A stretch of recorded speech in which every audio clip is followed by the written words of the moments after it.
back, hold up, open up, just enjoy the show. I like ice cream, whipped cream, Nancy dreams. Do you know, can you feel what I mean? Say yeah.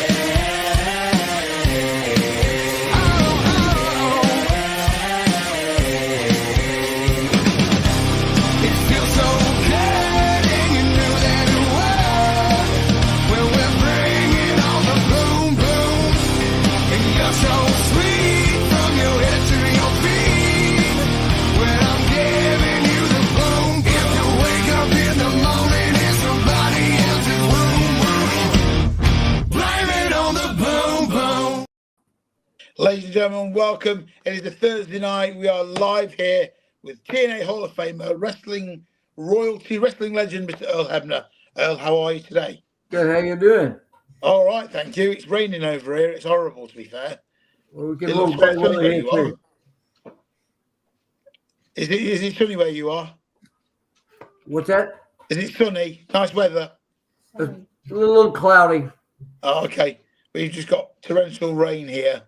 Oh, It's horrible. It really is. Good old British weather, as they say. Right, guys. So we're going to be on for about half an hour, 35 minutes, because we don't want to take too much of our time. So we're going to go straight into the original promos, which are the TNA promos. So what I'll do is I'll just go through who's got what, and if you're okay to just, that's the one. There you go. So that's the first picture that we're going to go with. the TNA one with me. That's the one, sir. Yes, please.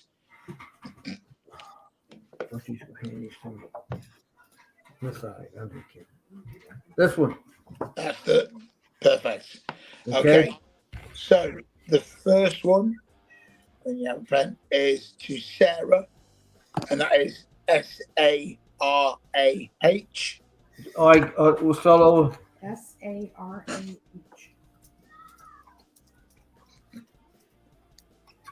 And she would like best wishes and then your autograph, please. All right. What else? Best wishes. Oh, okay.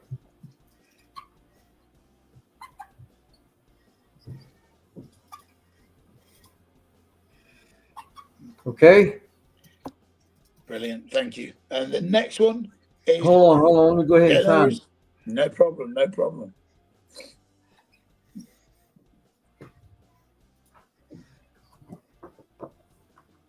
Perfect. Thank you. Okay. The next one is for John. That's JOHN. All right. Are these the same pictures?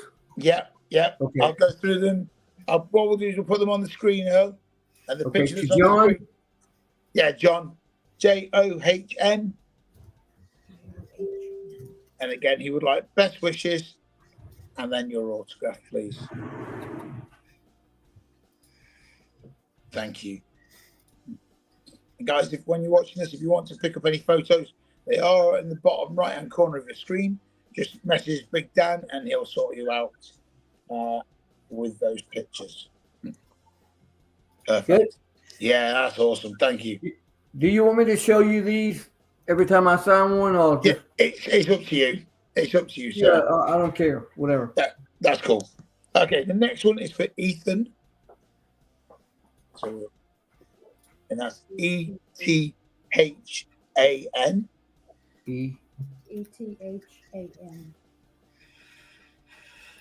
And he would like best wishes and then your autograph, please.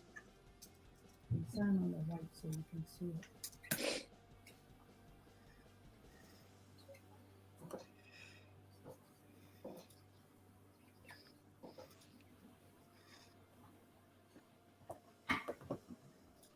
That's awesome. Thank you very much. And then the next one is for Paul, and that is PAUL. That is correct. And again, best wishes, and then your autograph, please, sir.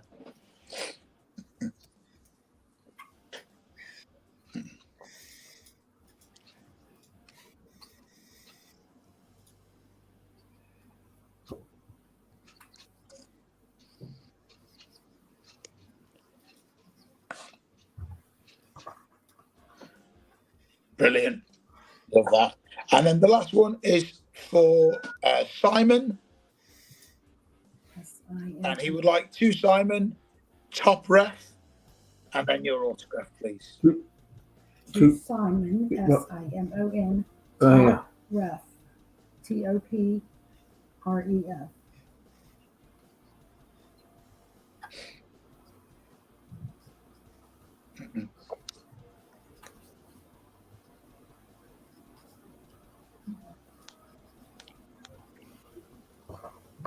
That's perfect. Thank you so much. Okay. That's great. And then the remaining ones, if you can just put your autograph on, that would be fantastic. Just Simon. Yes, please, if that's okay. And then we'll go through a couple of questions, if that's okay. All right, I'm gonna go through these first. Yeah, that's fine. No worries. Okay. That's fine. We'll do those straight away then. We'll get into photo number 2, guys. If you've got the Brett versus Sean, the infamous Ironman match, then this will be your photo. So the first one is going to be for John, and that's JOHN. Am I doing this one now? If you want to say, yeah, we'll do all the pre-orders. Okay. Do some questions if that's okay. This picture. Yes, please. Gotcha. That's okay. Thank you. Evening, Stu. Thank you for watching, mate. Obviously, we're here with wrestling legend or wrestling referee legend Earl Hebner. You want best wishes on this? Yes, please, if that's okay. And then your autograph.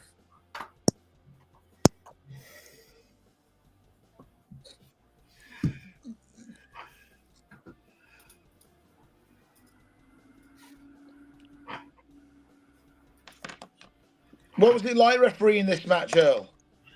It was long. 60 minutes, wasn't it? Huh? 60 minutes? Yeah. Well, it was about 65 or 70 minutes. It went overtime. Oh, no way. Of course it I was. got paid extra. Did you really? No, not really. Oh, that's a shame. That's a shame. What was your thought then when they came and asked you to do this match? Obviously, you been there a while. You obviously know your stuff. But what was it like when the board approached you to do this match? It was okay. I was used to them. I did. This is about my third or fourth one, I guess, in my lifetime. Yeah. So it's just a long time in the ring, but I didn't do anything else but that match at that time. Right, got you. Is this one of your favorite matches to referee in your Well, career so far? I like working with Austin and Stone Cold, Steve, and Undertaker, all the top notch, Hogan, Flair, all of them. You've refereed them all, haven't you? Yeah. Is there anyone that you haven't refereed when you were there? You? Me versus Grado, I guess. Cool. Right. So we've done John. The next one is for Sam on this photo, if that's okay, sir. And that's SAM. And again, to Sam, best wishes and your autograph.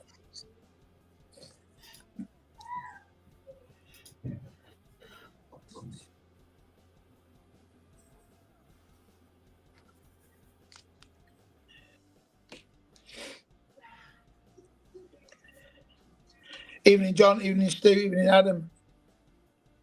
Again, welcome to the live with Earl Hebner. We're just going through the pre-sales so far, guys. And again, if you want to get anything during the live, then just let Big Dan know. Okay, the next one on that Brett versus Sean photo is for Simon. Simon? Yeah, and he would like to Simon, top ref, and Simon, your autograph.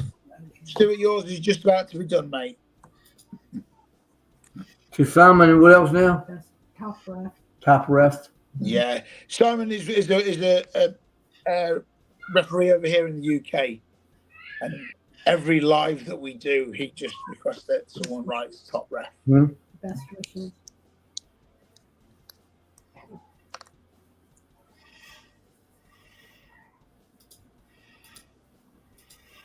Inside.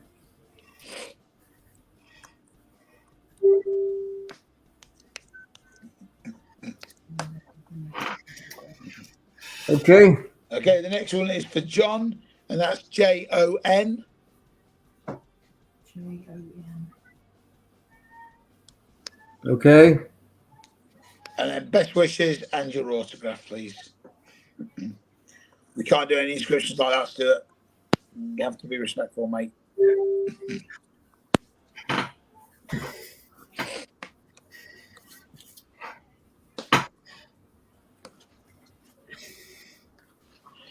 So, a quick question from Adam Ashley here, Earl. And he's asking, was there ever a match that you ever refused to referee?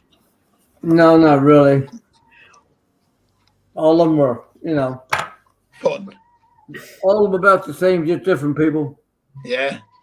Was there ever a match that you were a part of that you thought, oh, I wish this is finished now? Like, hurry up and go home kind of thing? What's that? Was there ever a match that you refereed where you thought they could have gone home a bit earlier than what they actually did? Oh, yeah. A lot of them. Yeah. A lot of them, like the matches are going good, and then they lean on and stretch it, and then it goes back down, and I'll go home, When that happens, Earl, does that come from the back saying to you, tell them to go home, or is that your call on the spot? Both. Sometimes the back, most of the times the back, but sometimes I'll see it getting foul, and I'll say, "Man, we got to go. Y'all got to go." Does any match spring to mind that you've called that?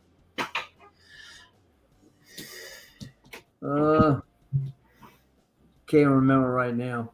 No, fair enough. That's fine. Okay, the next one is for Stuart. We're still on the Brett versus Sean photo. Yeah, Stuart. Has it? Stuart.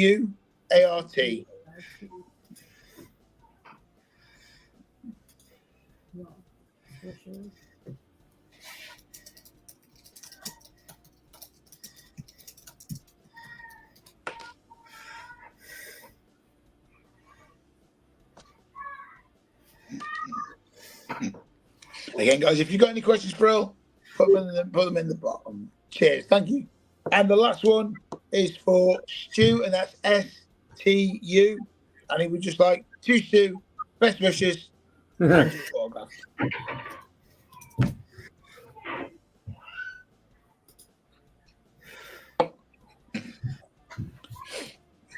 Okay, question then from Adam Ashley, Earl. And he's asked, was there a difference working in TNA from WWE? TNA was more laid back. WWE, WWF was real tense. Yeah. Is that due to the people who ran the company?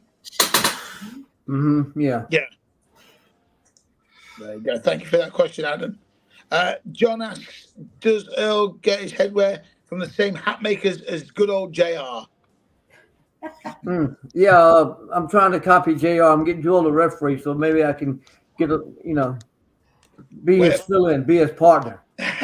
Where's the hat from? Oh, I bought it here at home from Tractor Supply. Okay. Is that your go-to headwear? Is that what you like to wear? Yeah. That's my country store. Yeah. Fair enough. Thank you for the question there, John. And that's it for the Brett versus Sean photo, Earl. So we'll move on to the Rock versus Austin photo. That's the one. Jesus Christ, that was offside. That's a lovely picture, that. Again, guys, if you want to get one, let us know. So the first one is to Stu, and that's STU. Let me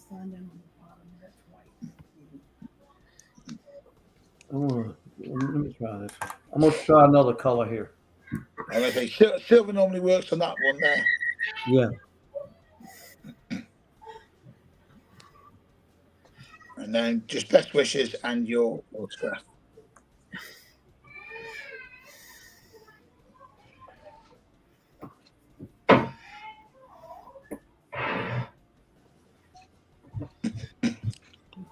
Some good questions coming in here, guys. I'll ask them promptly. Give me 1 second. Okay. Okay, the next one is for Nathaniel. So we're still on Oh, the yeah, Revelation one. Yeah. All right, I've got it. To who? Nathaniel. So it's NATHANIEL. A-N-I-E-L.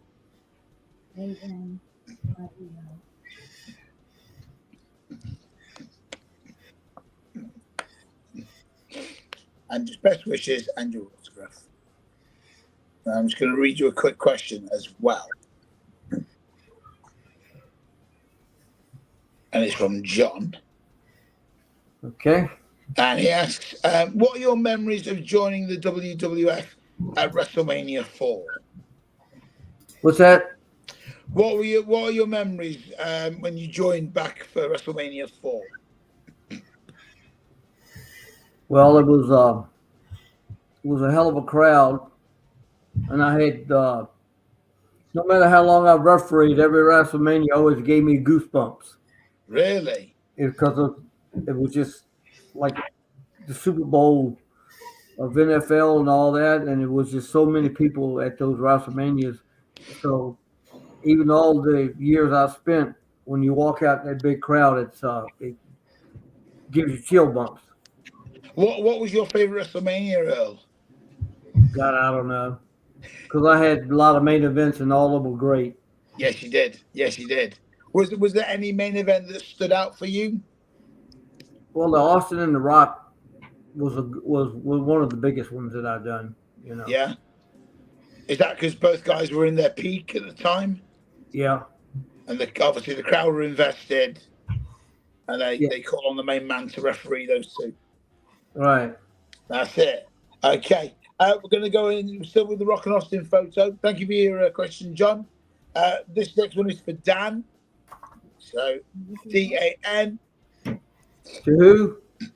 Dan, it's DAN. Okay. And he would just like best wishes and your autograph.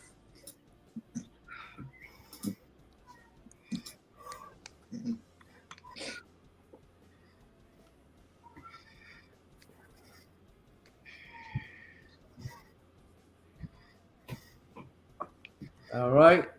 Cool. And the next one is for Chris, and that's CHRIS.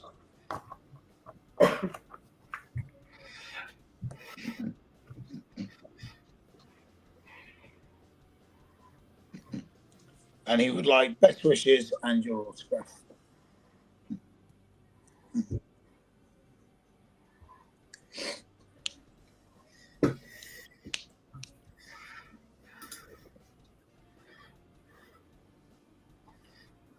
Okay. Cool. And that is it for the pre-sale on that Rock versus Austin. So that is it for those photos. Question for you, Earl. If you were to be inducted into the WWE Hall of Fame, who would you want to induct you? Tough question. I mean,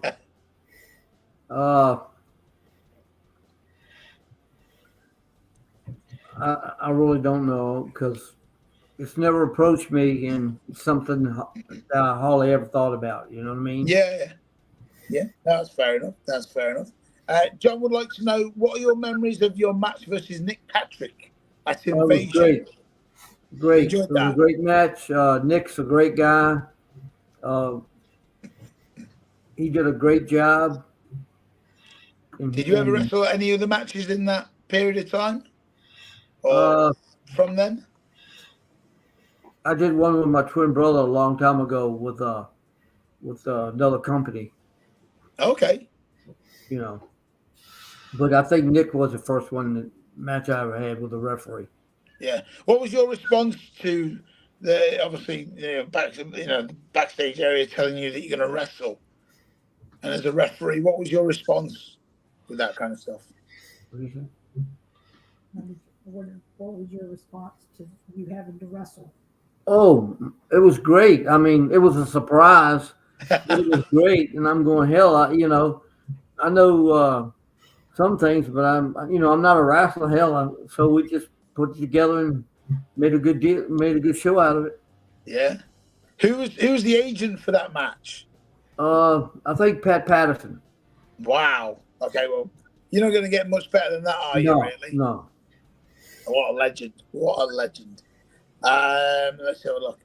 Stuart Brown asks, Earl, what advice would you give to someone who's just starting out as a referee? Well, just what they know, do the best you can do and keep learning and watching other refs, and eventually you'll get to be a good ref. Of course, not as good as me, but you'll get to be good. There we go. There we Oh, go. and I know damn well you won't get to be as old as me. There you go. So I hope that answers your question. Earl, why did you get into refereeing? What made you want to get into wrestling as a referee? It was a lucky break. I was putting the ring up for NWA years when I was a kid. And the referee passed away, and the promoter asked me would I referee tonight. He needed me to referee, and I said, I don't know, no, I don't know how to referee. He said, all you got to do is listen. I said, okay. So I started, and I did pretty good. And he said, well, they're sending people from North Carolina up to Richmond, and that's like an 8-hour drive, or roughly. And he said, well, hell, I might as well try to use you up here. And then he kept using me, and of course, I got better and better and better, like these young guys nowadays. Once you start, you're green, but as you keep going, you get 100 years old like me, then you get good. At what point did you think, oh, I want to make a career out of this? Like, was there a moment where you thought, this is what I want to do in life?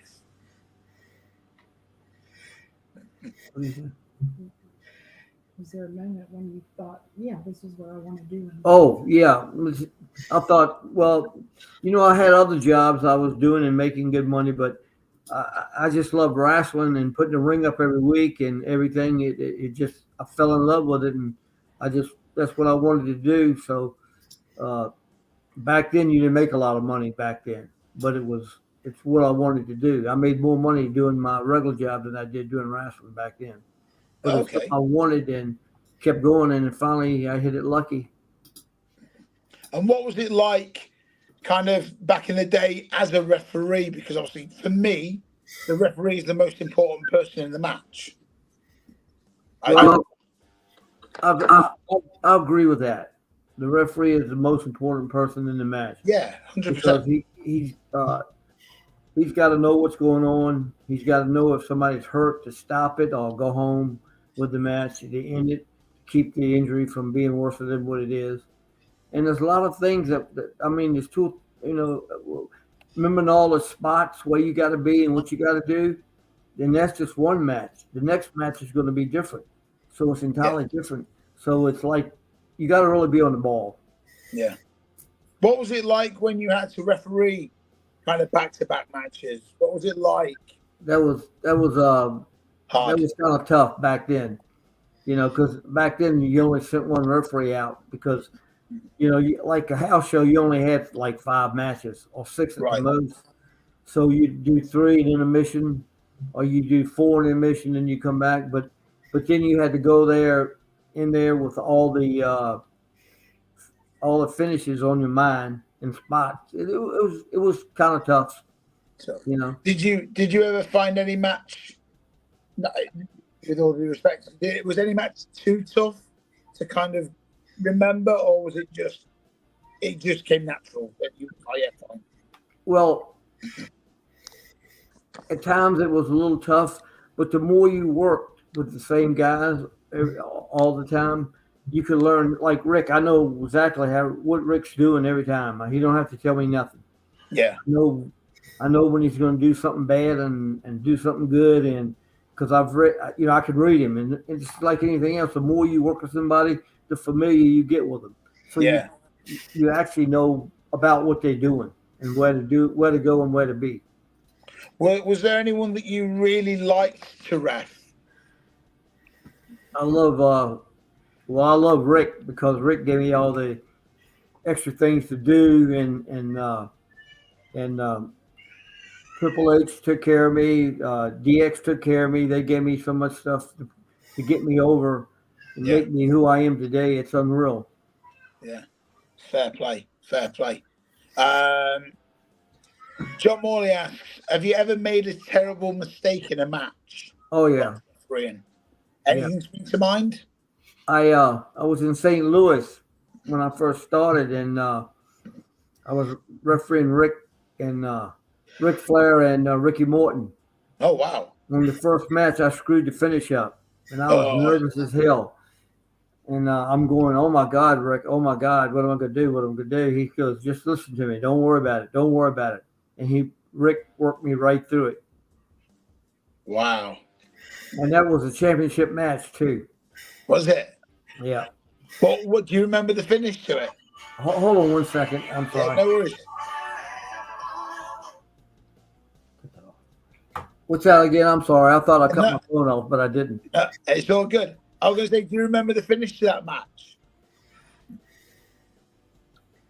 Did it Flair with the figure 4 in the end, or? I think it was the last match was a figure 4. Yeah. Fair play. Fair play. We're just going to. Oh no! I'll tell you what it was.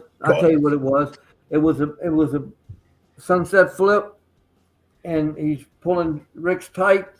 Yeah. You know how Rick shows his butt all the time, right? Yeah. So he's pulling his tights, and Rick reached over and held the ropes, and I'm down counting 1, 2, 3. And you haven't seen him hold the ropes. Right. Yeah. Love it. We're just going to go on to we've got one more pre-sale, Earl. Okay. Which is the Dusty versus Undertaker picture. We just got one of those to sign, if that's okay. I'll give you some blood. Okay, I'm coming. That's all right. There's no rush. Okay. Who do you want it to? So it's to Simon. And again, he would like top ref and your autograph, please. Top ref? Yes, please.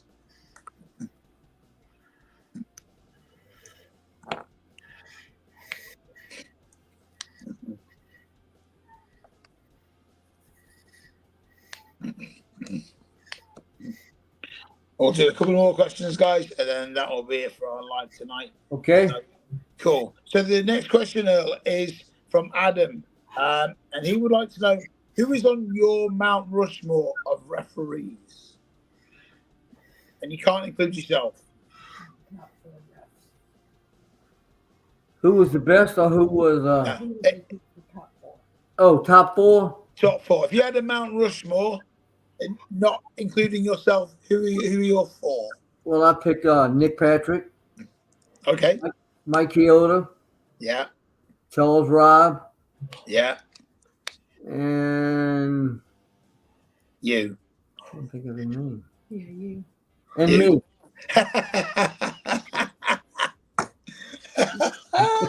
Love it. Well, I got to put myself over. You have to be on it. You have to be on it. You have to be on it. No, that's awesome. That's And awesome. and I'll say Chad Patton too. Okay, yeah. Yeah. Chad Patton's a good ref too. So not Teddy Long. Teddy Long is my right hand man. Teddy and I started together. We were working for Jim Crockett, riding in a car, counting our change at night to see if we could get gas money to get to the next town. No way. That's the truth. Yeah, no. Teddy Long, what a guy. Holla, holla, holla, player. Oh, it's the best. That is the best. I'm going to do the last question, please, Earl, if that's all right. How do you find refereeing gimmick matches like Hell in a Cell, Royal Rumble, versus just a single or a tag match? Mm-hmm. Give me that one more time. So how did you find refereeing gimmick matches like Hell in a Cell, Royal Rumbles, TLCs versus a singles match? What was the difference for you? The gimmick matches are more exciting to me. Okay. Because there's gonna be good stuff, there's gonna be funny stuff, and there's gonna be serious stuff. You got a mixture of everything in those. Yeah. And just a regular match is good, like chain wrestling is one of the best to tell a story, but the gimmick matches is just it's just a ha ha deal, Yeah. Yeah. and No. it takes a good ref to do a gimmick match because there's spots and everything in it that you've got to be there. The bumps, counts, bad Yeah. things, good things that you can see and can't see. So it takes a hell of a good ref to do those. Yeah, absolutely. And on that, what was your most challenging match to ref? Was there Uh, anything that stood out? damn. Well, like Macho Man, his matches were tough because he had so many things in it, and when you got ready to go to WrestleMania, he give you a book thicker than the one I just wrote on myself, and he'd question you for it maybe 2 or 3 weeks before WrestleMania. You go over it, and it had to be on the money. Didn't he let you know at the end? Yeah, I remember a story about him and Ricky Steamboat, and he'd just be in the locker room and go, Ricky number 24. Yeah. And Steamboat would have to give him the answer, like what that spot is in the match. Yeah. Why was Macho Man so precise with everything? Was it his memory, or was it just he liked to tell a story? Personality. Just his personality. Just his personality. He just wanted it right. But when you go back to that match, my brother done that match. It wasn't me. Yeah. I No, wasn't there then. No. I know it was your brother. I was just it was Yeah. the only match I could remember where I'd heard about the numbers and calling, writing down everything. Right. So I was just asking if Macho was quite meticulous with that in every match.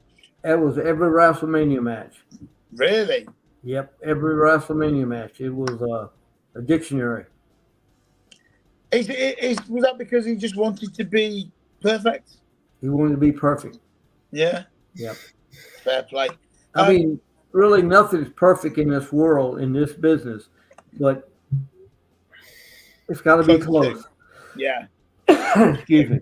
No, it's all good. A question here then. Memories of the Foley take a Hell in a Cell match. You were iconic holding your hands up to take it to stay up there. What do you remember about that match? That was a great match, but he way overdone it, and he better kill himself. And that put that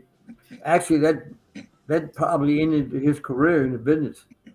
Really? I mean, damn, that was you figure coming through the cage, hitting the mat, hitting it, whatever he hit, broke his teeth. I mean, man, he was all broke up. When that happens in the match, obviously the second spot was never gonna I don't know if it was a work or not, but when he came through the cage, what was your reaction when he came down? To get the hell out of the way because I knew it was coming. Fair enough. What was it like then when you knew that he was going to throw Mick Foley off the cage? What was